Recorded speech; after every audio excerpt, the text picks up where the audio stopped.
Ne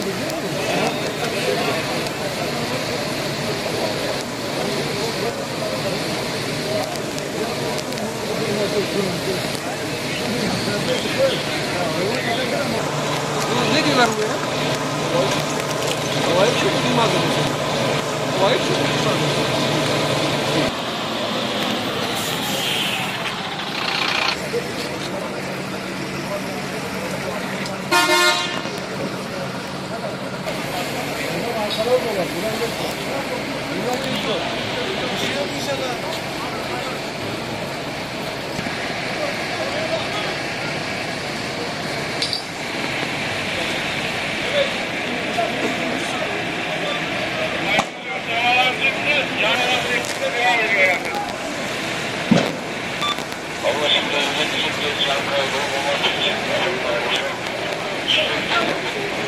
Ya bunu ne yapıyor bu ya? Arka mı çekiyor?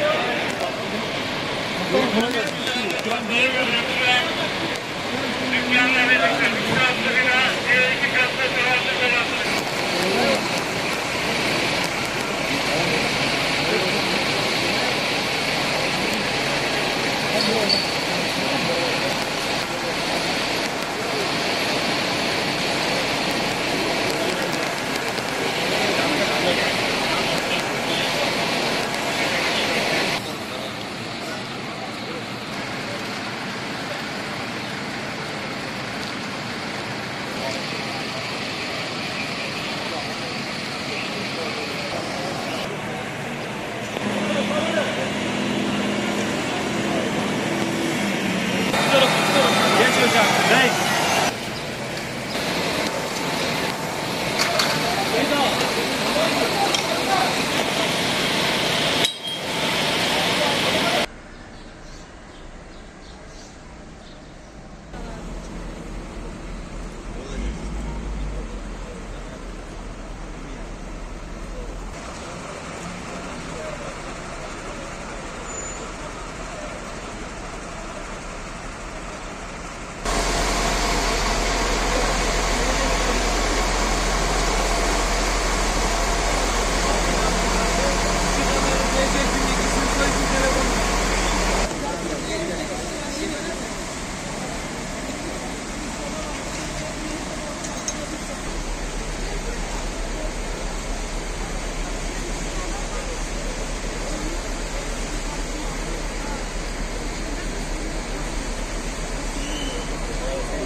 İnsanlar niye yaklaşıyorlar deli deli de?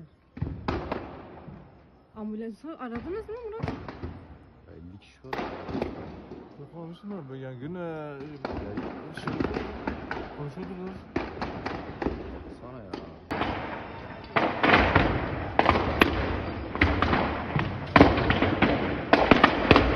Dostun sıksana da şimdi sanıyorsun.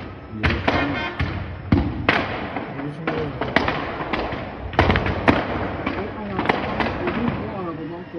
Değil değil. Yok yok. Evden giriş orada. Yok lan. Görüşüm yok. O arabadan ödüm o arabadan kopuyor. Ne ya anne hiçbir şey olmaz en fazla yanacak araba yani. Arabanın sahibi yaklaşamaz ki yani.